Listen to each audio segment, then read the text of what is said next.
Baik, pada pertemuan kali ini kita akan membahas mengenai VPS hosting ya. Jadi sebelumnya kita sudah pernah membahas mengenai share hosting juga dan hosting. Jadi kita lanjut ke materi berikutnya.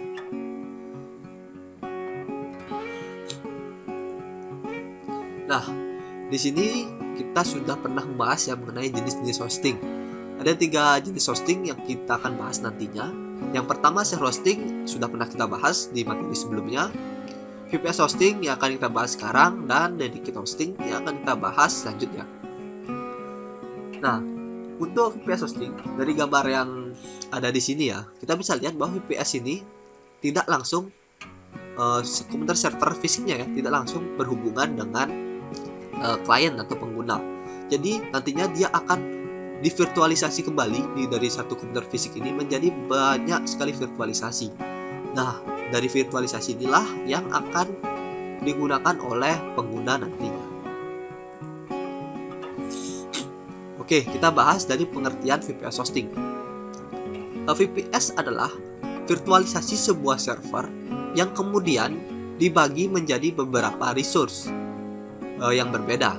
Disebut virtual karena pembagian ini dilakukan dengan menggunakan software, sehingga dalam satu server fisik itu bisa terdapat beberapa VPS yang dijalankan. Oke, dan seperti yang saya bilang tadi ya, VPS ini adalah satu komputer fisik, di mana satu komputer fisik tersebut dibagi lagi menjadi sebuah virtual dengan sebuah software atau sistem operasi khusus untuk virtualisasi. Contohnya ya sebenarnya gampang itu ketika kalian menggunakan sebuah VMware ya atau VirtualBox ya, kalian kan sudah sering menggunakan VMware dan VirtualBox. Nah, di dalam VMware tersebut kalian bisa membuat banyak sekali sistem operasi di dalam satu komputer kalian ya. Nah, itu bisa kalian sebut sebagai VPS karena kalian bisa membuat virtualisasi dalam komputer kalian. Tetapi ya, perbedaan VPS hosting ya dengan apa yang kalian buat itu adalah letaknya atau di bagaimana VPS hosting itu bisa dijangkau secara online atau dari jaringan internet. Tapi yang kita buat ya seperti menggunakan VMware atau VirtualBox itu belum bisa kita jangkau ke jaringan internet ya, atau masih servernya lokal aja lah gitu. Nah, itu ya yang bisa kalian mungkin bayangkan mengenai VPS. Nah, kita lihat ya di sini ada karakteristik dari VPS hosting. Sebelumnya juga kita sudah pernah membahas ya pada materi hosting itu beberapa karakteristik ya dari masing-masing hosting atau jenis-jenis hosting. Nah, untuk karakteristik VPS hosting itu ada tiga yang saya berikan ya contohnya. Yang pertama adalah aksesnya full. Nah, di sini mengapa saya bilang full ya? Dalam VPS hosting kalian bisa mengakses ya komputer tersebut atau sistem operasi tersebut itu layaknya komputer pribadi kalian. Kalian bisa install ulang ya OS-nya, bisa kalian jadikan Linux, Windows, ya pokoknya bebas lah kalian install ulang. Kalian bisa setting dari OS-nya tersebut secara bebas. Jadi aksesnya benar-benar full lah untuk VPS ini. Nah, yang kedua adalah sumber daya saling berbagi. Nah, di sini kan mirip tuh sama kayak di share hosting ya, sumber daya saling berbagi. Cuman share hosting itu menggunakan control panel hosting ya untuk pembagian layanannya. Sementara VPS dia menggunakan software atau sistem operasi yang khusus untuk virtualisasi. Nah, contohnya itu seperti apa? Nah, contohnya ada dua sih yang saya tahu, yaitu adalah Proxmox dan komputer XC. Bukan komputer tapi VMware XC. Nah, kedua saya bisa bilang itu sistem operasi ya, seperti sistem operasi ya. Kedua sistem operasi tersebut atau software tersebut itu bisa kita gunakan. Namun nanti akan kita coba ya, kita praktekkan itu adalah Proxmox, karena Proxmox itu tidak berbayar dan dia base-nya Linux juga. Kalau VMware XC dia memang base-nya Linux ya kalau saya nggak salah. Cuman dia berbayar karena dia dibuat oleh VMware. Ya, jadi itu ada dua perbedaan. Maka dari itu saya gunakan Proxmox ya. Nah, yang ketiga ya kita lanjut, itu biayanya sedang.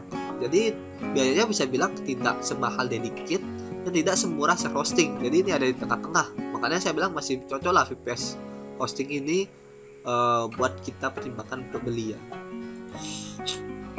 Nah, selanjutnya adalah bagaimana. Nah, ini ya, yang selanjutnya adalah VPS itu dapat digunakan untuk apa saja. Ini berbeda seperti server hosting yang kita tahu aksesnya yang terbatas. Cuma kita bisa gunakan untuk web server atau mail server ya, paling tak gitu aja sih. Nggak jauh-jauh lah untuk server hosting. Tapi untuk VPS kalian bisa berkreasi sangat jauh. Ya, VPS itu dapat digunakan untuk apa saja. Ya, pertama jelas kalian bisa gunakan untuk hosting. Ya, kalian bisa juga menggunakan VPS itu untuk membuat server hosting, sangat bisa. Yang kedua, web server. Kalian bisa menggunakan VPS sebagai sebuah web server ya, atau tempat kalian menyimpan web ya, kalian bisa diakses secara online ya, bisa. Dan kebutuhan tuh bukan kebutuhan tapi resource yang kalian pakai itu bisa banyak. Jadi web server ini tidak terbatas seperti portfolio atau mungkin landing page. Web server di sini bisa kalian gunakan sebagai web streaming. Itu bisa kalian gunakan pakai VPS. Contohnya Netflix ya, kalau seperti Netflix ya, untuk web ya, ada webnya kan, pokoknya web atau aplikasi ya, ya untuk streaming video. Nah, itu bisa kalian buat di VPS ini, karena upload dan download di VPS hosting itu menyesuaikan dengan tempat dia berada. Biasanya sangat cepat ya, sangat cepat sekali. Bahkan bisa sampai 10 MB ya, 20 MB bisa. Itu dalam hitungan byte-nya ya. Nah, itu bisa sekali. Nah, yang ketiga ada VPN. Ya, VPN. Jadi kita bisa membuat sebuah VPN pada VPS kita, server VPN. Jadi tinggal kita tahu letak dari VPS kita di mana, misalnya di Cina atau di Amerika, ya VPN kita juga pasti akan berlokasi di Cina atau Amerika. Ini akan lebih aman tentunya untuk kita berselancar di internet ya, menggunakan VPN. Yang keempat ada proxy ya. Proxy saya tidak akan jelaskan secara jauh, namun bisa digunakan juga untuk buat server proxy. Nah, yang kelima ada encoding ya. Encoding ini seperti kalian mengedit video. Nah, kalian bisa manfaatkan VPS ini sebagai komputer editing, karena spesifikasinya udah bagus, kecepatannya cepat, kurang apa lagi gitu loh untuk kalian melakukan editing. Dan sudah pasti rendering kalian akan lebih cepat ya. Nah, sebenarnya ada lagi sih untuk kegunaannya, itu berguna untuk apa saja, seperti kalian kemudian untuk download torrent ya. Torrent itu kan cukup lama downloadnya. Nah, kalian bisa pakai VPS ini untuk download torrent. Nanti setelah download itu selesai, kalian bisa upload di suatu tempat, lalu kalian download lagi lah ke web, bukan web sih, ke komputer fisik kalian yang ada di depan kalian. Nah, itu bisa. Oke, kita lanjut ya. Bagaimana cara VPS hosting itu bekerja? Nah, simpelnya ya, semua layanan hosting itu pasti membutuhkan penyedia layanan ya, dimana penyedia layanan tersebut akan membuat sebuah user ya. Di sini contohnya user VPS yang biasanya menggunakan Proxmox atau VMware-XC. Nah, itu biasanya ya menggunakan Proxmox atau VMware-XC. Tapi lebih banyak sih orang-orang itu menggunakan VMware-XC ya, karena selain berbayar dia juga lebih bagus tampilannya. Nah, ini contohnya ya. Jadi website itu website VMware-XC ya, atau Proxmox, tapi ini tampilan VMware-XC. Kalian bisa buat atau create user di sini. Nah, nanti sesuai apa yang dibeli oleh user, kalian bisa buat di CPU-nya berapa, RAM-nya berapa. Nah, itu bisa di sini bisa dilakukan semuanya. Nah, kalau kita lanjut yang kedua ya. Yang kedua itu user dapat mengakses hosting secara online. Jelas ini sudah pasti. Dimana ketika kalian ingin mengakses hosting itu harus online ya. Jadi hosting itu emang harus bisa diakses secara online, entah secara hosting, VPS atau dedicate. Pastikan hal itu berjalan dulu.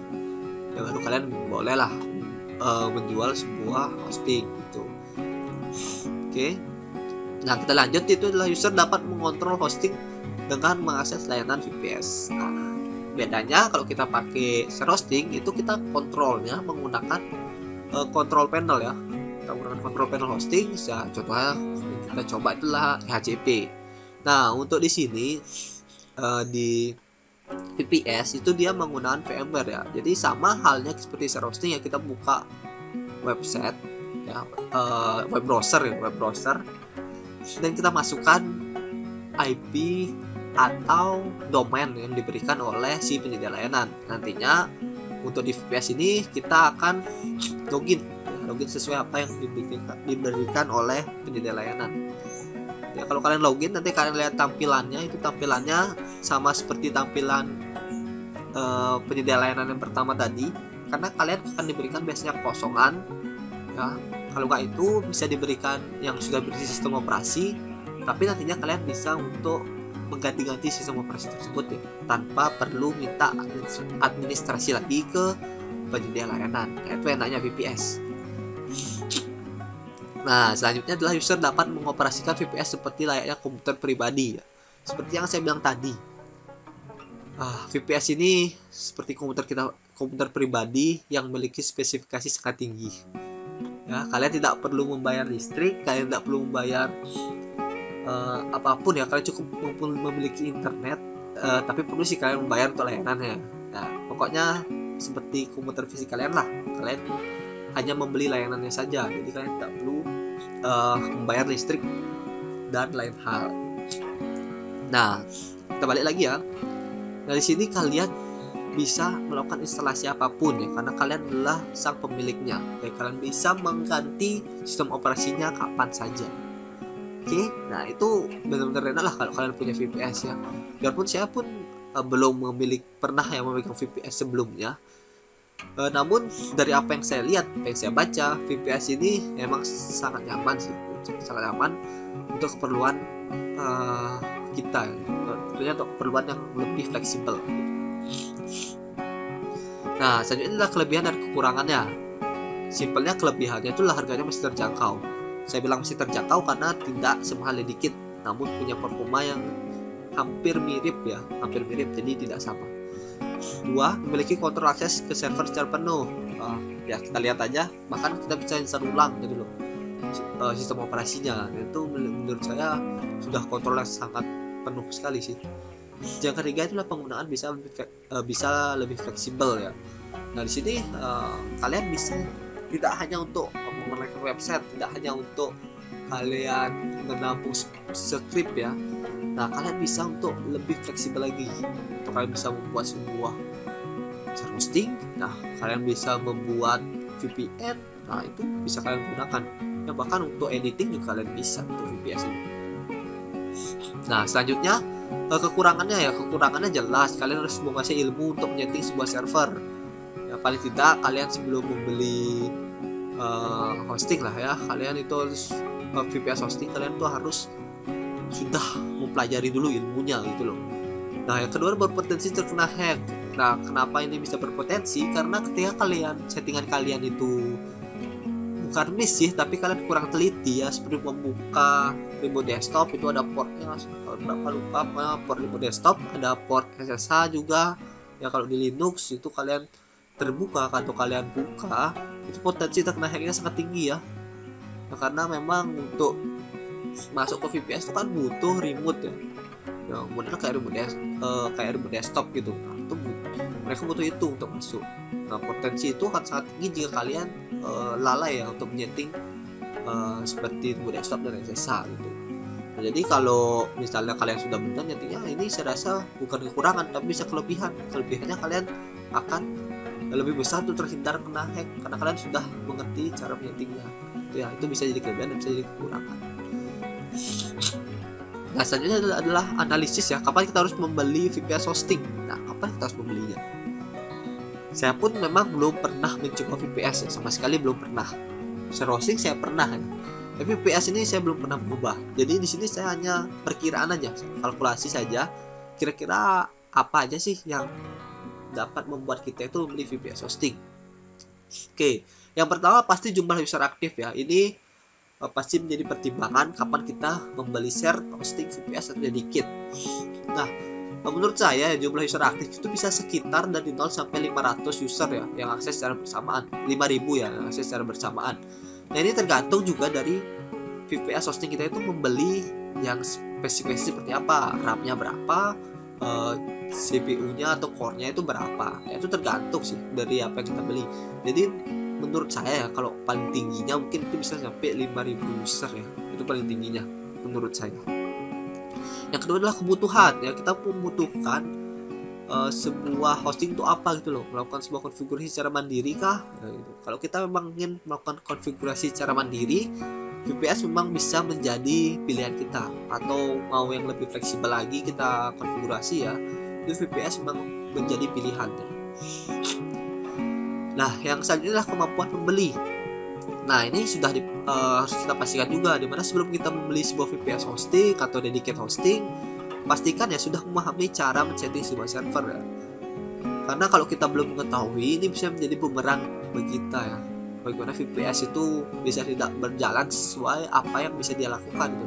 Tidak semaksimal kemampuan VPS tersebut, itu kan merugikan ya. Jadi lebih baik kita pelajari dulu baru kita membeli sebuah VPS hosting. Oke. Nah, seperti itu saja ya untuk materi kita kali ini. Mungkin juga tidak terlalu banyak, namun semoga bermanfaat ya materi yang saya berikan. Jika ada yang kurang paham ya bisa ditanyakan. Mungkin jika kalian merasa kurang untuk materinya, bisa kalian coba search di Google, nanti kita diskusikan lagi kalau kalian ada pertanyaan juga. Oke, sekian ya untuk materi kali ini dan terima kasih.